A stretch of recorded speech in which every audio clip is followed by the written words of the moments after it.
Olá, seja muito bem-vindo ao nosso Momento Consult. Eu me chamo Gilberto Meira e sou consultor jurídico tributário aqui da Consult. E dando sequência às discussões envolvendo a reforma tributária, neste Momento Consult, neste episódio em especial, eu gostaria de chamar a atenção àqueles que ainda estão formando conhecimento sobre a reforma tributária, aquilo que nós chamamos em educação de processo de cognição, né? Tentando entender o que é a reforma tributária, para tomar cuidado com a leitura sistemática, achando que tudo que diga respeito, por exemplo, a fato gerador está ali necessariamente nos artigos 4º e 5º, ou então a questão da incidência esteja num artigo pontual. Por quê? São mais de 400 artigos, existem situações inúmeras envolvendo peculiaridades, regimes diferenciados, regimes com tratamento específico, com situações pontuais. Ou seja, você vai encontrar fatos geradores que não estão centralizados ali nos primeiros artigos, mas lá na frente. E aí você poderá dizer, nossa, mas isso não está previsto lá no capítulo do fato gerador. Esta é a novidade desta lei. Ela tem todo o cuidado em ter uma ideia de ser sintetizada em forma de sumário, mas você vai encontrar situações dessa natureza. E por que eu estou falando isso? Para chamar a atenção de um outro aspecto, que não é esse nesse momento, que é a questão da base de cálculo. E oriundo até de uma indagação que nos foi formulada por um seguidor aqui desse canal, e que nos chama a atenção da preocupação que nós temos que ter em interpretar a lei, não só com literalidade, mas com todos aqueles cuidados clássicos de hermenêutica, de interpretação que a lei nos oferece. E principalmente sabendo que nós temos ainda um regulamento por vir, seja ele no contexto do IBS, quanto também um regulamento no contexto da CBS, onde certamente muitas dúvidas poderão ser sanadas, o que nós chamamos de parênquima, né? Vamos preencher a estrutura da lei complementar com o detalhamento de como fazer certas coisas. A pergunta em questão me foi formulada da seguinte maneira: Gilberto, eu trabalho com intermediação de negócios com terceiros. E como eu sou o agente intermediador, eu recebo integralmente o valor e repasso a quem me contrata para fazer essa intermediação.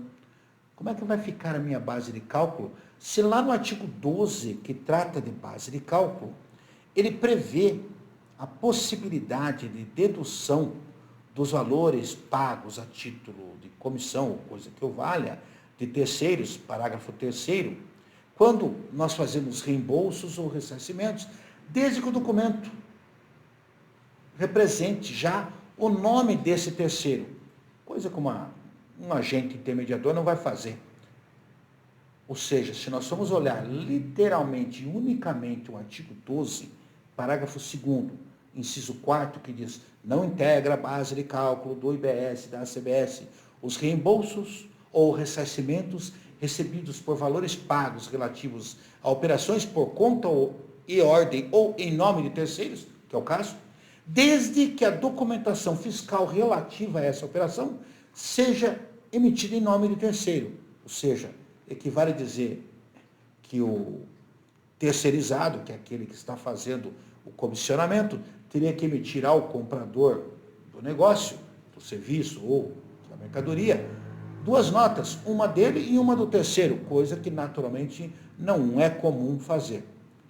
Ou seja, a primeira conclusão, você tributado integralmente, se nós formos olhar o regulamento, que ainda não existe, é bem provável que o legislador vai ter que tomar esse tipo de cuidado. E aqui eu chamo a atenção para uma regrinha, neste momento, do artigo 108 do Código Tributário Nacional, que permite a interpretação analógica para situações análogas, né? Ou seja, nós temos uma situação que nós tiramos lá do capítulo que trata dos bares, restaurantes e principalmente das agências de turismo, lá no artigo 273 da Lei Complementar 214, que permite sim que uma agência de turismo tribute apenas a parte comissionada. E é bom lembrar que uma agência de turismo, quando vende a passagem, o pacote, ela te cobra tudo. No entanto, para ela, existe lá no artigo 273, especificamente no 274, a regra de que o valor a ser cobrado será especificamente a comissão. Ora, mutatis mutandis, ou seja, mudando o que tem que ser mudado. Não vemos nenhum prejuízo hoje, com base no artigo 108, inciso 1 do Código Tributário Nacional, que é a analogia, que nós interpretemos de forma análoga aquela situação que eu citei, de um intermediador de negócios, para esta situação, que é uma intermediação de negócio. Eu estou vendendo uma passagem, né? Ou então um pacote, né, de turismo. E o intermediador, ele receba apenas e tão somente a comissão e sobre essa faça valer o valor do IBS e da CBS. Nós acreditamos que aquele regulamento que nós estamos aí na expectativa venha a trazer essa temática também. E nos parece que seria a melhor solução. Outras poderão existir? Poderão. Nós poderemos ter aí eventuais suspensões ou diferimentos em que pese a lei oficialmente dizer que não há previsão para outros tratamentos específicos. É bom sempre lembrar que o regulamento tem o condão de fazer ajustes de tal forma que haja um equilíbrio no procedimento. Isto é apenas uma sugestão da análise que nós temos que fazer. Mas o alerta principal é exatamente esse. Vejam, eu não usei apenas o artigo 12 como parâmetro para essa anotação. Com base no 108, inciso 1 do CTN, eu fui utilizar a regrinha dos artigos 273, 274 e seguintes, que tratam especificamente de uma situação análoga, que é a situação envolvendo aqui o setor de comissionamento referente aí a agentes revendedores e passagens. Fica aqui o alerta, fica principalmente a preocupação que nós temos que ter com a análise da legislação. Por quê? A maioria das pessoas entende que o que não está escrito não pode ser interpretado. Existe uma regrinha de direito tributário que diz que o que a lei não veda, a lei permite. Desde que nós tomemos certos cuidados, as partes sejam capazes, o objeto seja lícito e possível e não haja nenhuma vedação. É por isso que o artigo 108 permite a analogia. Nem todos os traços levam ao mesmo lugar. E é por isso que nós temos que tomar o cuidado. E por que eu faço esse tipo de comentário? Recentemente, lá no episódio 117, quando falávamos de transferências, nós fundamentamos nossa posição sobre o estorno de crédito referente ao ICMS em operação interestadual, quando eu envio sem o débito ou a opção do crédito para outro estado, e lá naquela unidade eu acabo dando uma saída com isenção e não incidência. E nós entendemos que aqui no estado eu teria que se tornar o crédito. Por quê? Vasos comunicantes. E a decisão da DC 49, na qual nós somos rechaçados, trouxe os embargos de declaração, página 12, que no contexto fiscal não existe mais autonomia de estabelecimentos. Nós temos que pensar como um todo.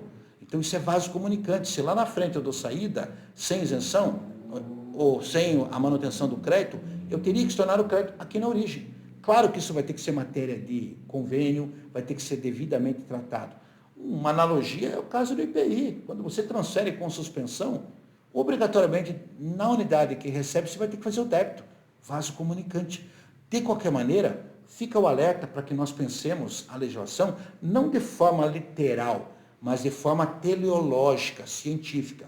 A pretexto do texto do episódio número 117, a fundamentação do que eu estou dizendo está lá no artigo 155, parágrafo 2º, incisos 1 e 2 da Constituição, que diz, olha, saídas com isenção e não incidência que não confiram crédito, eu tenho que se tornar o crédito. Daí você me pergunta, mas que crédito se eu deixei lá na origem do Estado? Pois então, aqui nós trazemos a colagem do que diz o ato complementar, que é a declaração feita na modulação, nas declarações do ministro Fachin, de que eu sou obrigado a considerar um único estabelecimento, não para efeitos negociais. De qualquer forma, é apenas um detalhe que nós chamamos a atenção do cuidado que nós temos que interpretar com muita ciência, com cuidados de hermenêutica tributária, para não interpretarmos de forma equivocada. Tá bom? Numa próxima oportunidade, nós voltaremos ao tema, nos colocando à sua disposição para questionamentos, dúvidas. discordâncias, porque aqui nós somos democráticos. Mesmo a pessoa que me questionou isso, me chamou a atenção num episódio que eu usei a alíquota de 1% para IBS, quando na realidade era 0,1%, questão do hábito, muitas vezes você não se dá conta, né? E nós estaremos sempre à disposição, seja aqui nos comentários abaixo, ou então no e-mail que nós disponibilizamos a vocês, que é o momentoconsulte@consulte.com.br. Mande suas dúvidas, seus questionamentos, suas discordâncias, suas sugestões, principalmente porque toda semana, pelo menos um dos episódios, nós iremos tratar de reforma tributária, tentando esmiuçar. Crie o hábito de nos acompanhar, divulgue o nosso trabalho, faça com que ele chegue ao alcance, afinal de contas, nós sabemos que estamos entregando um produto de qualidade e, sempre que precisar, dê o seu likezinho aqui, porque nós vamos gostar, porque ele vai chamar a atenção de muitas pessoas, tá bom? Até a próxima.